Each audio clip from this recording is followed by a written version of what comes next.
자, 33회 다음 자료를 활용하여 산정한 대상 부동산의 수익가액은 수익가액이래요. 수익가액은 그럼 어떻게 계산하는 거예요? 이거는 수익환원법 나오면 수익환원법에 의한 수익가액은 공식이 어떻게 돼요? 순 영업소득을 뭐로 나눈다? 환원율로 나눠준다. 물론 계산한 방식이 여러 가지가 있는데 우리가 계산 문제로 나오는 건 항상 이 방법. 이 방법이 뭐냐? 직접 환원법이라고 얘기를 하고 이것만 계산 문제가 나오니까 이것만 기억하면 된다. 근데 여기 순영업소득은 그러면 어떻게 계산이 되죠? 순영업소득은 어떻게 계산이 되냐고요? 이거 그냥 1억입니다. 이렇게 문제 절대로 그렇게 안 준다고요. 그러면 여러분이 계산을 해야 되는데 어떻게 계산할 거예요? 가공기, 유영순, 가공기, 유영순. 그거 우리 100번은 했죠, 지금. 가공기, 유영순. 그 다음에 환원율은 어떻게 계산돼요?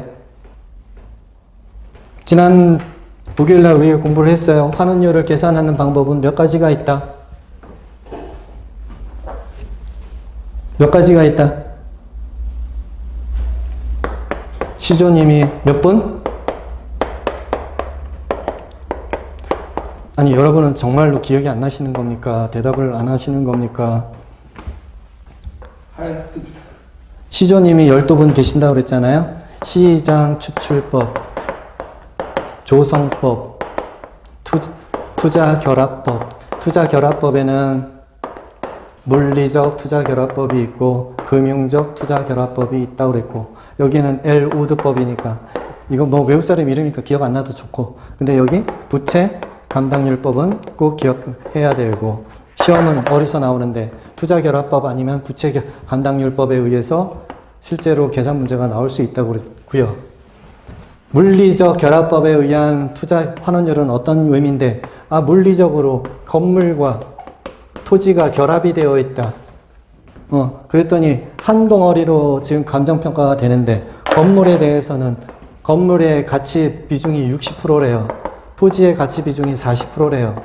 그런데 건물의 환원율은 5%, 토지 환원율이 10%래요.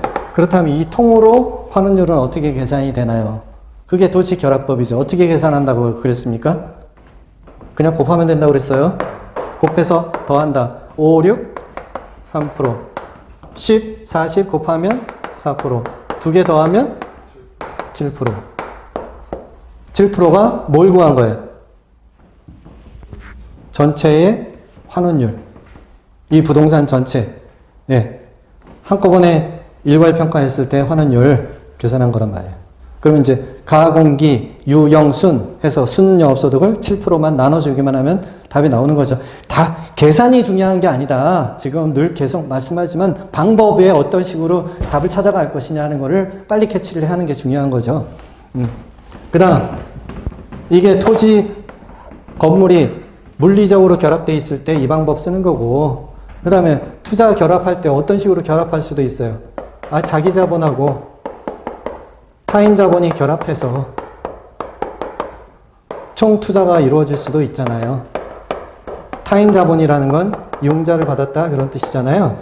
그때 자기 자본, 타인 자본, LTV가 40%래요. 그렇다면 자기 자본은 몇 프로라는 거예요? 60%라는 거죠.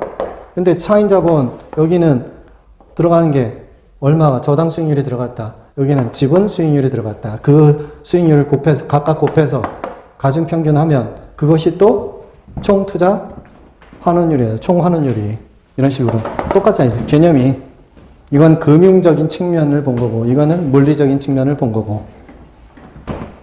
자, 그 다음에 마지막으로 부채 감당률은 어떻게 계산하면 된다고요?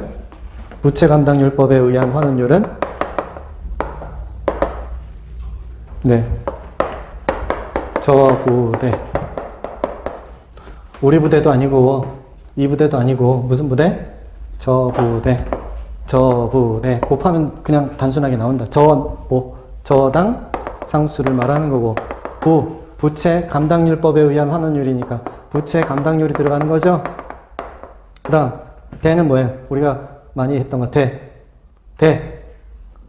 대부 비율 LTV를 말하는 거죠. 이거는 그냥 보이는 대로 지금 하면 되는 거고, 부채 감당률은 어떻게 계산하면 돼? 순영업소득을 뭐로 나눠준다? 뭘로 나눈다? 부채, 서비스에 원리금 상환액으로 나눠주면 되는 것이다. 순부채. 아니, 어려운 게 아니라 여러분이 자꾸 기억이 안 나는 건 안 했기 때문에 기억이 안 나는 거예요. 이게 어려울 게 아니잖아요, 지금. 어려울 게 하나도 아니라. 근데 이걸 기억을 자꾸 해야 돼요. 해야지 많이 지금 맞는 거지. 그냥 배웠기는 한데 그대로 답을 찾을 수가 없다고. 자꾸 해야 돼. 자, 그러면 계산은 단순하다. 볼게요. 가능 총소득은 4,400만 원이니까 여기서 뭘 하라는 거예요? 가능 나왔으니까 가공기, 유영순 해가지고 뭐 순영업소득 계산하라는 얘기죠. 순영업소득 어떻게 계산돼? 4,400에서 네, 여기 가능총소득의 10%, 가능총소득이 2.5% 하는 거니까 곱하기 70, 90, 80, 7.5% 한 번에 계산하는 게 빠르겠죠? 계산기로 4,400 찍어놓고 4,400 곱하기 10%, 4,400 곱하기 2.5% 각각 계산해서 빼주느니 한 번에 계산하면 빠르다. 네. 얼마예요? 4,400 곱하기 87.5% 하니까 3,850만 원 나오는 거죠. 3,850 나왔으니까 이번에는 이제 분모 계산했다. 어떤 거? 우리가 지금 수익가액은 공식이 뭐라고요?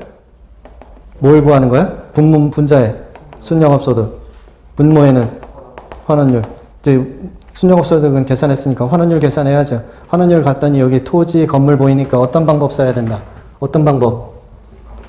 물리적 결합법, 보나마나. 그러죠? 그러면 60% 토지면 토지, 동그라미. 건물이면 건물 동그라미 하면 되잖아요. 그럼 60에다가 5를 곱하면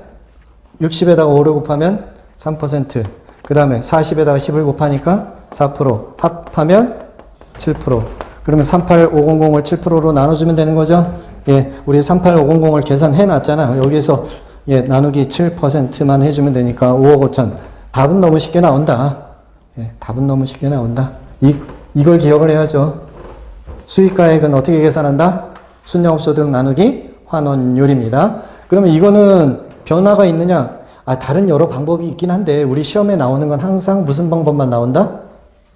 직접 환원법. 이 방법이 직접 환원법이다. 순영업소득 나누기 환원율. 자, 33회에서는 이 방법 나왔으니까 이제 34회에서는 뭐가 나왔어요? 원가법 나왔다고, 원가법. 수익법하고 원가법하고는 계속 번갈아 나온다 그랬잖아요. 그러니까 34회에는 원가법이 나왔어요. 35회는 그럼 뭐가 또 나오겠어요, 이제? 이 방법 나온다. 이 방법이 나오는데 물리적 결합법 나올 수도 있겠지만 금융적 결합법이나 저부대 이 방법이 나올 수 있겠죠. 환원율 계산할 때 예, 연습을 하셔야 된다고. 그래서 이 방법뿐만 아니라 예.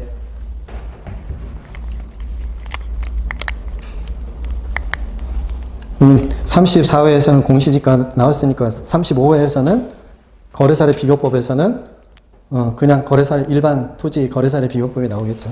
자, 이론 문제 33회 감정평가에 관한 규칙상 시장가치 기준에 관한 설명으로 틀린 것은 대상 물건에 관한 감정가액은 원칙적으로 시장가치 기준으로 한다. 맞나요? 시장가치 원칙 맞죠? 네, 시장가치가 아닌 시장 외의 가치로 할 수도 있나요? 언제? 그렇지. 다른 규정이 있으면 그 된다니까. 원칙이 있지만 법은 다 예외를 해놨다. 다른 규정이 있으면 시장 가치 외로 하는데 원칙은 누구보다 시장 가치 원칙. 그 다음 다른 규정이 또 나왔네. 예외를 얘기하는 거잖아요. 감정평가 시장 가치 외의 기준으로 결정할 수 있다. 맞네요. 감정평가 법인 등은 대상 물건 특성에 비춰 상하의 통념상 필요하다고 인정되면 이것도 예외죠. 예, 시장 가치 외의 기준 할 수 있죠. 네. 또 의뢰인이 요청하면 또 예외죠. 시장 가치 외에 특징을 검토한다 안 한다. 그때는 시장 가치 외로 결정할 수 있는데 그때 성격과 특징을 검토한다, 안 한다? 당연히 해야지. 시장가치 외로 결정할 수 있는데 왜 성격과 특징을 고려하지 없이 그냥 결정할 수 있나요? 5번. 감정평가 법인 등은 시장가치 외의 가치 기준으로 하는 감정평가의 합리성, 적법성이 결여되었다고 판단한대. 적법성이 떨어진대. 그러면 그 방법대로 하면 안 되겠죠? 의뢰를 거부하거나 수임을 철회할 수 있다.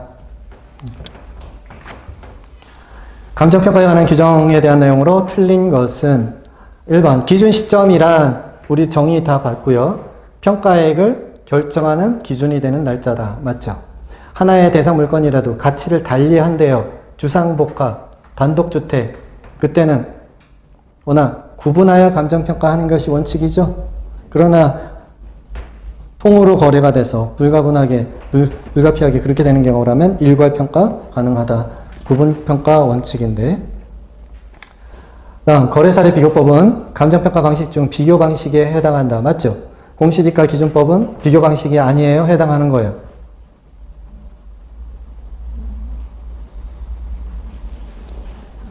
네? 방식이 몇 가지가 있어요? 3방식이 뭐예요? 원가 방식이 있고, 그 다음에 비교 방식이 있고, 그 다음에 수익 방식이 있는 거잖아요. 지금 원가법에 의한 가액을 결정하는 것을 우리는 원가법, 적산가액, 그 다음 비교 방식에 이용하는 게 거래사례 비교법 혹은 공시지가 기준법, 수익에 의한 거 수익 환원법 이렇게 얘기하는 거잖아요. 비교법에는 뭐가 들어간다? 비교법에는 어떤 게 있다? 거래사례 비교법과 공시지가 기준법 두 개 다 어디에 속한다? 비교 방식에 속한다.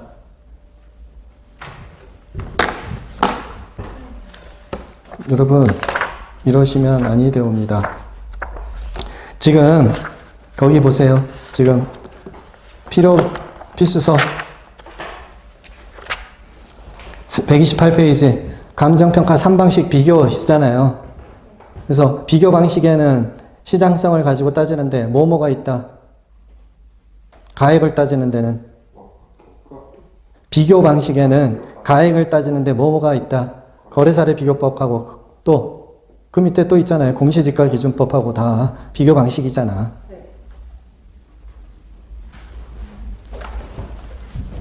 당연히 비교 방식 아니겠어요? 공시지가 비교해가지고 지금 개별 토지 가격을 구하는 거잖아요. 이거를 비교를 해서 이걸 기준 삼아서 하는 방법이잖아요. 그러니까 당연히 비교 방식이지 뭐 여기서 수익 방식에 해당되겠어요? 이게 원가법에 해당되겠어요? 공시지가 기준법이. 그래서 우리가 지금 어떤 식으로 했던 거예요?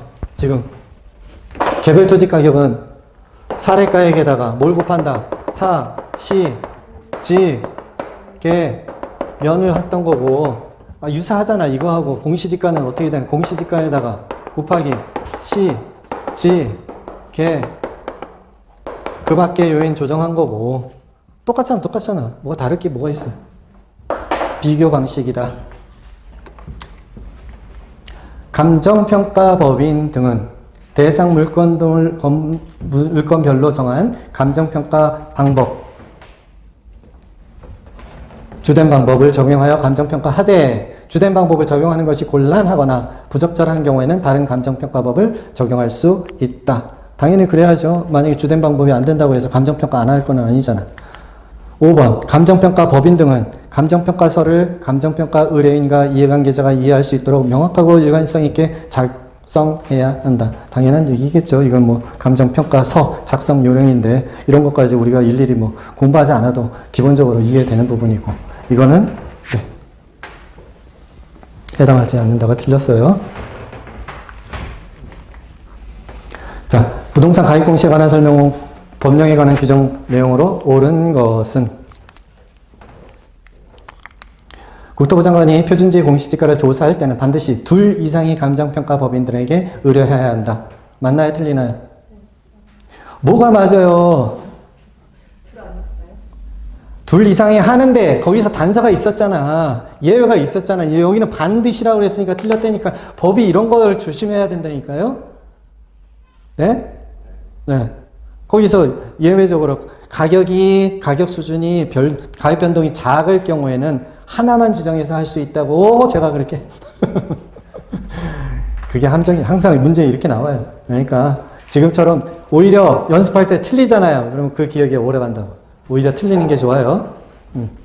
반드시라는 게 틀렸다. 반드시. 이거는 예외가 없다는 뜻이잖아. 예외가 있습니다. 네, 가격 변동이 작을 경우에는 어떻다? 하나만 지정해서 할 수 있다. 틀렸습니다. 다음 2번. 표준지 공시지가의 공시에는 표준지의 지번, 단위면적당 가격, 면적, 형상, 표준지 주변 이용의 상황, 그 밖에 대통령령으로 정하는 사항은 포함되어야 된다. 그 밖에 대통령령으로 정하는 방법, 상황들이 어떤 게 있었어요? 대표적인 게 지목, 그렇죠? 지목 이런 거 들어가야 된다고 아까 얘기했었고 당연한 얘기니까 이거는 맞네요. 2번 국토부 장관은 표준주택에 대하여 매년 공시일 기준은 현재 적정 가격을 조사 선정하고 시, 군, 구 공시위원회 심의를 거치나요? 국장이 한참 높은 사람인데 시군구 공시위원회 심의를 받아야 되겠어? 말도 안 되죠. 네, 중앙 공시위원회니까 이거 틀렸다. 다음 3번, 4번. 국장은 표준주택 가격을 조사 산정할 때는 누구한테? 부동산 원 나와야지. 감정평가법인 나오면 틀렸다고 그랬죠? 네, 부동산 원. 5번. 표준주택 가격은 개별 공동주택 가격을 산정하는데 그 기준이 된다. 맞아요? 틀려요? 공동주택은 표준, 개별 없다고 그랬어요. 전부 다? 100% 다? 누가? 국장이. 개별 주택 가격, 표준 주택 가격 이런 단어 자체가 없습니다.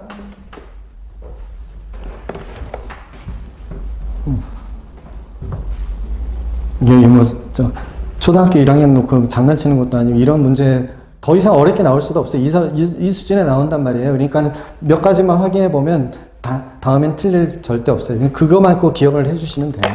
네, 2번, 3번 정도만 읽어주시면 돼. 그냥 암기할 것도 없어요.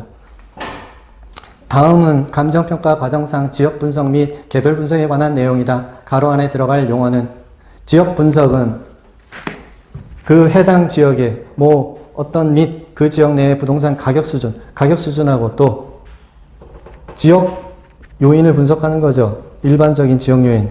그 다음에 대상 부동산에 뭐를 판정하는 것이다. 개별 분석은 최유효 이용 나와야 되겠죠.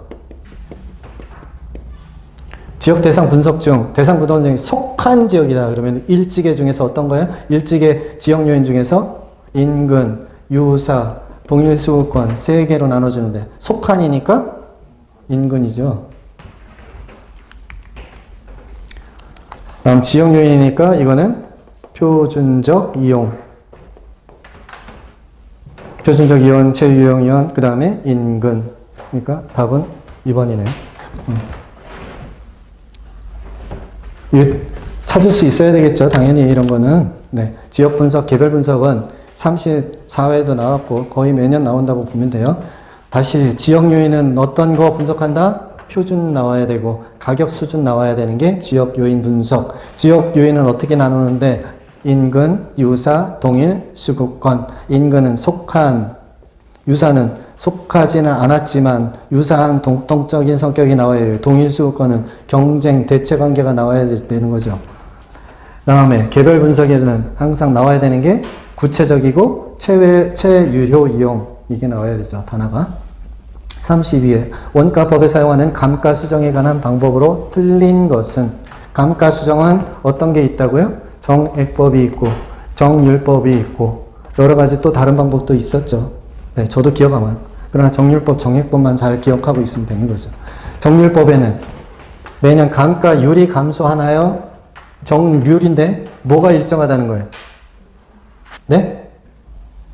정률이면 뭐가 일정한 거예요? 뭐가 정해져 있다? 여기 써 있잖아. 뭐가 정해져 있다? 율이 정해져 있다. 율이 그러면 정해져 있다 그러니까 매년 감가율이 감소한다. 말이 돼요, 안 돼요? 네, 그러니까 말이 안 되는 거죠. 완전히 이거 자체가 잘못되는 거지. 정률인데 뭐 고민할 거 아니라는 거. 정률인데 뭐가 감가율이 감소해. 말도 안 되는 거지. 이거 틀렸잖아요. 이거 1번 보자마자 틀렸다는 거를 인지를 하셔야 된다는 거예요. 예? 이 밑에 읽을 필요도 없어. 그냥 정률이니까 감가율이 정해져 있다. 5% 매년 정해져 있다. 그럼 감가액은 감소하죠. 유언은 맞아. 근데 감가율이 감소함에 따라가 아니라 정액법에서는 뭐가 정해져 있다? 뭐가 정해져 있다? 네?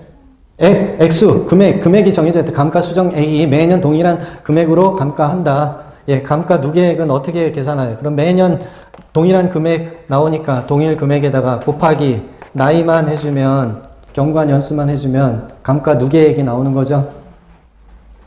근데 경과한 연수에 의해 정비례 하나요? 나이에 의해서 정비례 하는 거지. 8년이면 8년, 7년이면 7년, 10년이면 10년.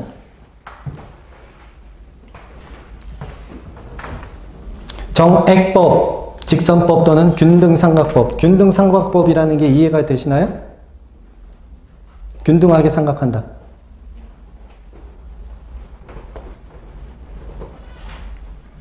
매년 동일한 금액이 삼각이 되니까 여기 또 동일한 금액씩 삼각하는 거잖아요. 동일한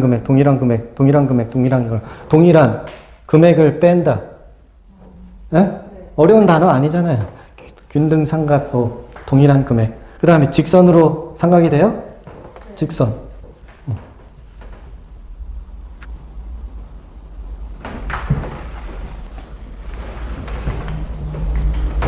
상환기금법은 건물의 내용연수가 만료될까지 감가 누계 상당액과 그에 대한 복리계산의 이자 상당 부분을 포함하여 당행 내용연수로 상환하는 방법이다. 네, 뭐 이렇게 이자 계산하고 뭐 하고 막 하는 건데 이거 우리 방법 계산 문제 안 나온다고 그랬으니까 공부는 안 했어. 그런가 보다 하고 그냥 여기서 보면서 이해하는 거예요. 감가상각에는 정액법이 있고 정률법이 있고 저 지금 상환기금법도 있고 있는데 시험에 이거는 안 나온다. 이거 계산 방식은 정액법만 나오니까. 근데 정액법과 정률법만 뜻만 알면 답 찾는 데는 전혀 지장 없으니까요. 정액법, 정률법, 상환기금법은 모두 내용연수에 의한 감가수정 방법이다. 맞다. 이거는 먼저에도 나왔던 지문이죠. 네? 33회인가요? 34회인가 나온 지문이잖아요. 자, 32회 다음 자료를 활용하여 공시지가 기준법으로 산정한 대상 토지의 가액은 공시지가 기준법 나왔으니까 뭐부터 떠올려야 돼?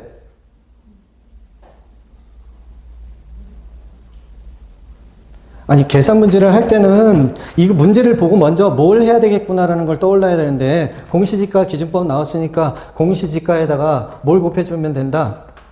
시, 지, 계, 그 밖에 요인 이걸 먼저 써놓고 문제를 풀어야 되는 거예요. 응? 그냥 개별 토지 가액 거래세리 비교법 나오면 뭘 써놓는다? 사례가액에다가 사시지계면 써놓고 문제를 풀어야 되는 거고 공시지가 기준법 나오는 순간 시지계면 이게 써놓고 문제를 풀어야 되는 거고 또 그게 원가법 나오면 어떻게 써놓고 원가법 나오면 어떻게 써놓고 이거 써야 된다고. 제조달 원가 빼기 감가수정액 이거 써놓고 문제를 푸는 거고 수익환원법 나오면 뭘 써놔야 돼? 순영업수익 나누기 환원율 이거 써놓고 문제를 풀어라고 하는 거예요. 계속 제가 문제 풀 때 그렇게 풀잖아요. 여러분이 답을 빨리 찾는 방법이라고 그냥 문제만 보고 있으면 이거 문제 풀다가 뭘 어떻게 풀어야지 또 고민한다고. 처음에 내가 이거 나오는 순간 이 공식 이 단어가 나오는 순간 이걸 먼저를 써놓고 그 다음 문제 푼다. 지금 여기 공시지가 기준법 나왔으니까 어떤 걸 써놓는다? 공시지가 써놓고 시, 지, 계, 면, 그 밖에 요인 써놓고 그 다음에 문제를 본다. 자 그러면 공시지가를 먼저 결정해야죠. 공시지가 어떤 거였어요? 지금 여기 나왔네. 1,000,000원. 그러니까 여기다가 1,000,000원 쓰고 곱하기 얼마 하면 돼? 시점 여기 상업지역 맞네. 상업지역 하나밖에 없으니까 5% 상승이래요. 그러면 어떻게 써준다고요? 곱하기 얼마?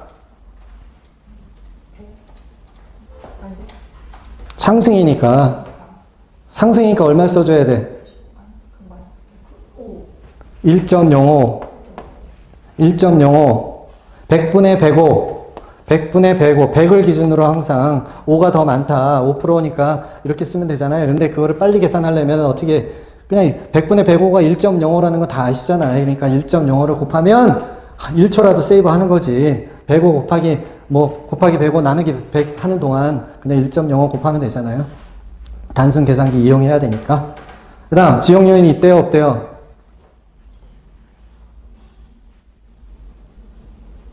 있어요 없어요? 지역 요인 여기 지역 요인 써놨잖아요. 근데 여기 숫자가 있어요 없어요? 없어요. 없으면 그냥 무시. 고민할 필요 없어. 그냥 무시. 조정할 거 없다 그런 뜻이야. 개별 요인은 있어요 없어요? 개별 요인 있어요. 그렇죠? 어떻게 돼 있대? 가로 조건 10%가 우세하니까 어떻게? 몇? 1.1? 그렇죠. 당연히 1.1이지. 10%니까. 100에 10%니까 1.1 곱해주면 되고 또 여기 또 그것만이 아니라 환경 조건은 20%가 열세하다니까 어떻게?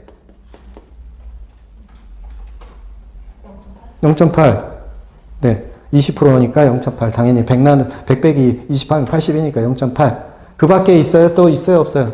있어요. 얼마? 곱하기 1.5. 그래서 요거 다 곱해주면 되죠.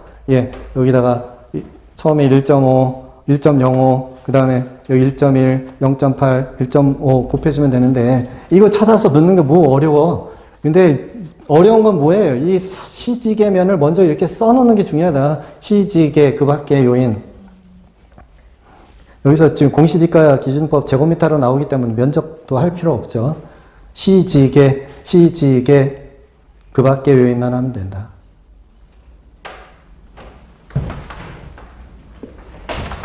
다시 정리할게요. 지금 시간이 많이 가더라도 여러분이 지금 엉뚱한 거 하고 있으면 안 되고 문제를 풀 때 접근이 일단 거래사례 비교법이라고 나왔다.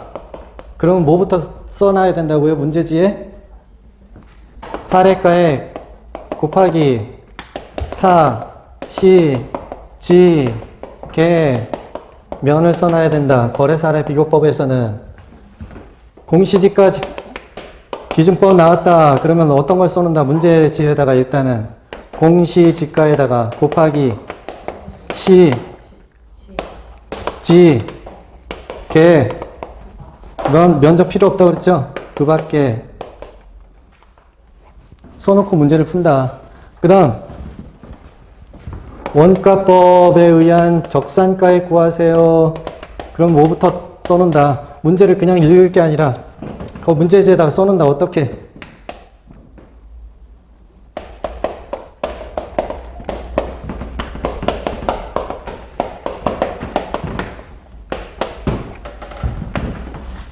수익환원법 나온다. 그러면은 뭘 기억해야 돼요?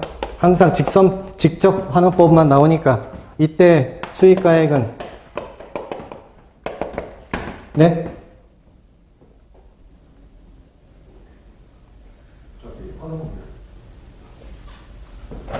어떻게 쓴다고요? 분모 문자가 뭐냐고요? 아니 지금 역내가 지금 그것도 잊어버렸어. 순영업소득 가공기 유형순으로 계산하고 환원율을 아니 지금 문제를 맞추고 계산 두들기는 게 중요한 게 아니라 저렇게 나오면 뭘 어떤 걸 풀어야 될지를 먼저 세워야 된다고. 이렇게 써놓고 문제를 풀기 시작해야 된다고. 수익가액 수익환원법 나오면 뭐 분의 뭐 환원율 분의 순영업소득 이거 써놓고 그러면 내가 뭘 구해야 되는지가 이제 목표가 생기잖아요. 그래서 문제지에서 이제 차근차근 찾아가야 되는 거지. 그냥 문제지만 드립다 읽어봐야 무슨 의미가 있냐고.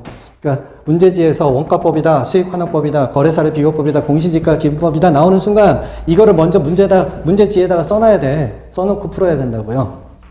예, 그게 공부하는 요령이고 그게 실력인 거죠. 그냥 문제만 드립다 봐야 공부하는 게 아니라고.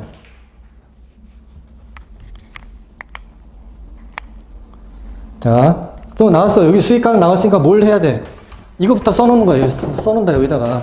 예? 수익강 나오는 순간, 어떤 거? 환원율 분의 순영업소득. 그러니까 내가 순영업소득 알아야 되겠구나, 환원율 알아야 되겠구나, 이렇게 나오는 거잖아요. 그러고 나서 문제를 풀면, 여기 나왔네. 순영업소득 구하라는 얘기네. 그럼 순영업소득 어떻게 구한다? 가공기, 영. 그래서 공실, 여기 7천만 원. 가능총소득 5%니까 얼마예요? 5%니까, 7, 5, 35. 350만 원 빼면 아니면 95% 곱하기 95%를 하든지 하면 되겠죠? 예. 해볼까요? 7천만 원 곱하기 0.95 하면, 예. 6,650만 원. 그런데 거기에서 영업소득은 이거에 40%라니까 또 여기에 60%를 하면 순영업소득이 나오는 거잖아요. 6650 나온 데다가 0.6 하면 399, 000. 그러면 여기 환원율은 있네. 계산할 필요도 없네. 10% 나누고 399, 000 나누니까 당연히 10% 나누니까 3억 9,900이지 뭐. 계산할 필요도 없고. 얼마나 쉬워요. 계산 너무 쉽잖아. 그러니까 이거는 계산 자체를 물어보는 게 아니에요. 이 문제 자체는 뭘 물어보는 거야? 수익가액, 환원율, 순영업소득 이렇게 계산하는 식을 물어보는 거지, 여러분한테. 그러니까 이걸부터 써놔야 된다는 거예요. 문제를 풀 때는. 그리고 나면 답이, 계산은 쉬워지는 거지. 계산은 더하기, 계산기 두들겨가지고 하는 거는 초등학교 1학년도 다 한다니까. 뭘 구해야 될지, 뭘 빨리 찾아야 될지를 여러분이 빨리 알아차리기 위해서는 수익가액 나올 때는 뭘 먼저 적어 놓는다? 환원율 분의 순영업소득. 다시, 여기 원가법일 때는 뭘 적어 놓는다? 제조달 원가 빼기 감가수정액. 근데 우리가 감가수정액은 어떻게 계산한다고 그랬어요? 이건 더 나가서 우리가 제조달 원가 곱하기 1 빼기 잔존 가치율 곱하기 경과년수 나이 나누기 내용 연수 수명. 이게 착착 나오지 않으면 1분, 2분, 3분. 그러니까 그 다음에는 못 푸니까, 그 다음에는 그냥 이 문제 나오면 포기하고 게 이렇게 되는 거지. 이게 그냥 빨리 계약 한번 5번, 6번 저 공식을 먼저 써놔야 돼. 써놓는 연습을 해보시라고. 그러고 나면 다 쉬워지. 계산을 못해서 못 푸는 게 아니라고요, 우리는. 감정평가 규칙에 대한 용어의 정의로 틀린 것은, 항상 용어의 정의가 나오니까.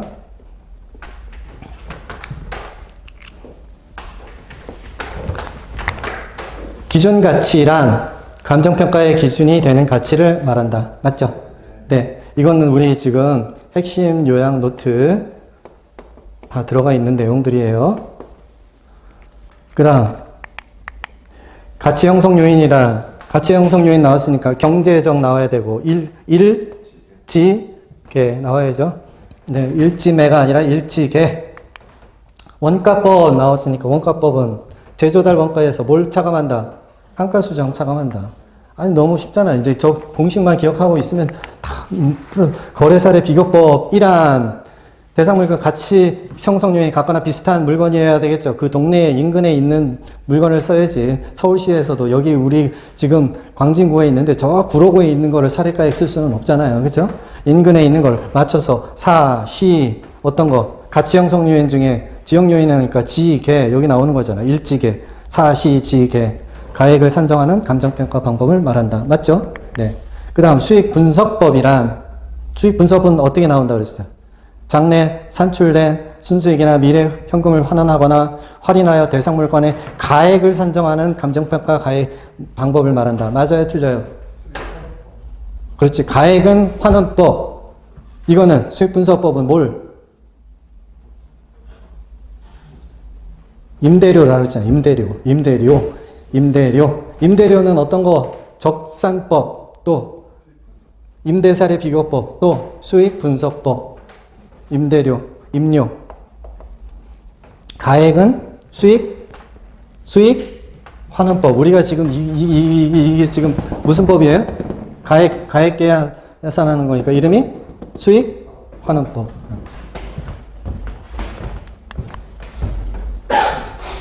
부동산 가액공시에 관한 법령에 관한 규정 내용으로 틀린 것은 가액공시.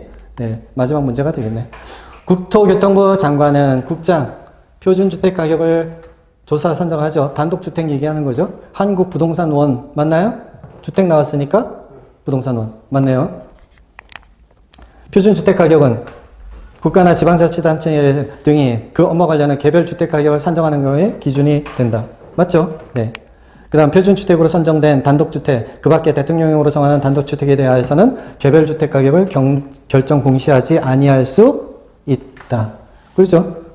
예? 중복적으로 또 계산할 필요 없잖아. 국장이 결정해 내는데. 다음 개별주택 및 공동주택 가격은 주택시장 가격 정보를 제공하고 국가 지자체 등지 과세 등의 업무와 관련하여 주택의 가격을 산정하는 경우에 그 기준으로 활용될 수 있다. 뭐 당연한 얘기고. 5번 개별주택 및 공동주택 가격에 이의가 있는 자는 개별주택은 누구한테? 개별주택 가격은 누구한테? 시군구청장은. 공동주택은 누구한테? 국장한테. 30일. 근데 여기 국장 얘기가 없잖아요. 그러니까 답은 5번이 틀렸죠.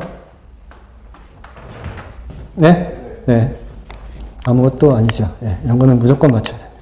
자, 수고 많으셨고요. 네, 우리 계속 선택, 그 다음에 반복만 해주면 합격입니다. 합격. 무조건 고득점 합격입니다. 반복을 안 해서 그래요, 여러분이. 네. 요령은 뭐 2번, 3번 또 이제 5, 6월 또 반복을 하게 되면 되는 거고요. 요령은. 네. 그때 반복을 꼭 해주시면 되겠습니다. 자, 수고 많으셨고요. 네. 그 다음에 잠깐만 쉬셨다가 저기 좀 정리 좀 하고 갈게요. 5분만 쉬셨다가. 네. 수고하셨습니다.